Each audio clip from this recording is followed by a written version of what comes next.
اهلا بكم في يوميات نجا علي.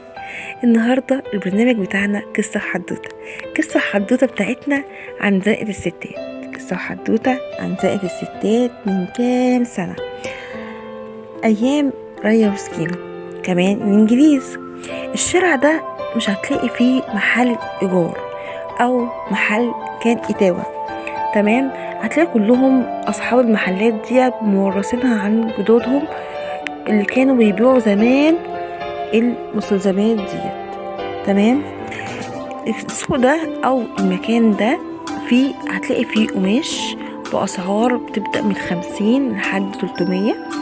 يعني السواري والحاجات دي كلها انا سألت التاجر قال لي 300 وقال لي 150 وقال لي 50 وقال لي 100، تمام؟ واكتر المكان هناك مشهور بالقماش والذهب والفضة ومستلزمات العرايس. ده مكان مميز جدا في اسكندرية، وطبعا بيجي السياح واكتر الناس من محافظات تانية بيجوا يشوفوا الحاجات بتاعتهم اللي ناقصاهم واللي محتاجينها، وكمان بياخدوها بأقل الأسعار بتجار، لأن هما كلهم بيبيعوا جملة، تمام؟ ليه بقى السمة لزائد الستات؟ لأن أكبر محل فيه يعتبر ما يعديش مثلا 2 متر 3 متر، تمام؟ وكمان المحلات كلها جنب بعض، تدخل من شارع هتلاقي شارع، تدخل من شارع هتلاقي شارع. فطبعا دي احلى جولة انا شفتها في اسكندرية.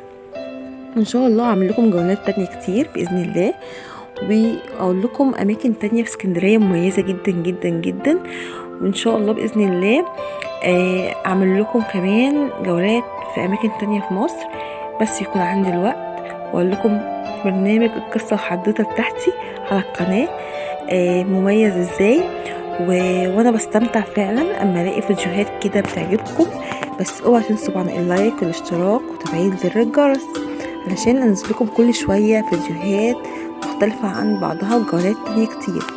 ولو عجبك الجولة ديت او لو انت عجبك الجولة ديت اوعي تنسي اللايك وتفعيل الجرس.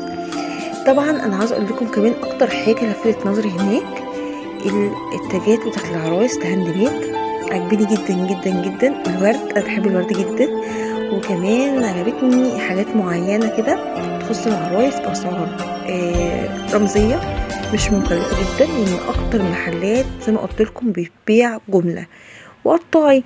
فلو انتي نازلة اسكندرية انا هنصحك ان تروحي زنقة الستات وتجيبي كل حاجة